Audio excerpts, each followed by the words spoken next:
Leo tulikuwa na baraza letu la UWT tarehe 18 mwezi wa 6 2026. Tumemaliza baraza letu hapa kwa kuwaita wajumbe wetu ili kueleza yale ambayo tuliyofanya kuanzia Januari mpaka Juni. Kwa hiyo tumemaliza baraza, tumeweka na maazimio yetu ambayo tutakayokwenda nayo kuanzia mwezi wa 7 mpaka mwezi wa 12. Maazimio makubwa ni kwamba kuhamasisha watu ulipaji wa ada. Pia tumeazimia kwamba watu bora kulipa kwa JRR badala ya kulipa kwa application, kwa sababu inakuwa mtu hujijui vipi ulivyolipa. Jingine, uimarishaji wa uchumi. Tunategemea kufungua sehemu yetu ya kuuza mikate.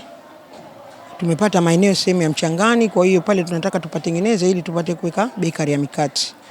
Hayo ndio maazimio yetu. Kwa hiyo mpaka mwezi wa 12 tushaianza hiyo biashara. Takwimu hadi sasa ya wanachama wetu hatuko vibaya, kwa sababu kwenye UWT wilaya mjini mpaka hadi sasa tulioingia kwenye mfumo kufikia huu mwezi wa Juni tuko 25,212 hadi sasa, lakini kwenye ulipaji wa ada ndo kidogo ina changamoto. Ili chama kishinde, basi wanawake ndo tuko mbele zaidi na chama kinajua kila kitu. Wito wangu kwa viongozi wote na wanachama wa UWT, ifikapo 27 tujitokeze kwa wingi kuchukua fomu za kugombea nafasi mbalimbali ili kuweza kuendeleza jumuiya yetu ikue na chama chetu zaidi. Mpango kazi tuliojipanga nao kufanya ziara za kuhamasisha chini ili kuimarisha jumuiya yetu, na vile vile tutaingiza wanachama wapya. Tumejipanga kuwaingiza kwenye electronic, kupaje kushajihisha waingie na walipe ada zao, na vile vile tumejipanga kufanya mafunzo kwa watendaji ngazi za chini ili wapate kujua na uelewa wawe nao wa kufanya kazi zao katika ngazi tofauti tofauti, ngazi ya tawi, wadi hadi jimbo. Wanachama wengi wanakuwa wanachelewa kulipa ada, wanasubiri kipindi kile cha uchaguzi,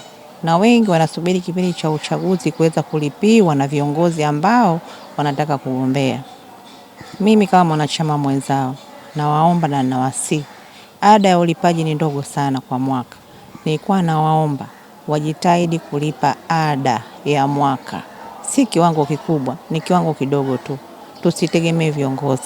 Lakini pia hawa viongozi ambao tumewachagua kwa sasa, kwa kweli hawateremki chini, wakaweza kuwasikiza wale wanachama wa chini ambao wameweza wapa nafasi na kukaa katika madaraka. Hivyo basi tunawaomba viongozi wale wote ambao tumewachagua waweze kushuka chini na kusikiliza changamoto, ili mwaka unaofuata wakuweza kuomba tena ridhaa kwa wanachama usiwe ni mgumu. Lakini wanapo delay kutoteremka chini na kuhisi kwamba wao ni wanaendelea juu tu na kuana na viongozi wa juu, hiyo inakuwa ni changamoto sana kwa sisi wanachama. Tukiangalia viongozi wetu wa juu, marais wetu wanateremka, sasa wao kwa nini wasiteremke?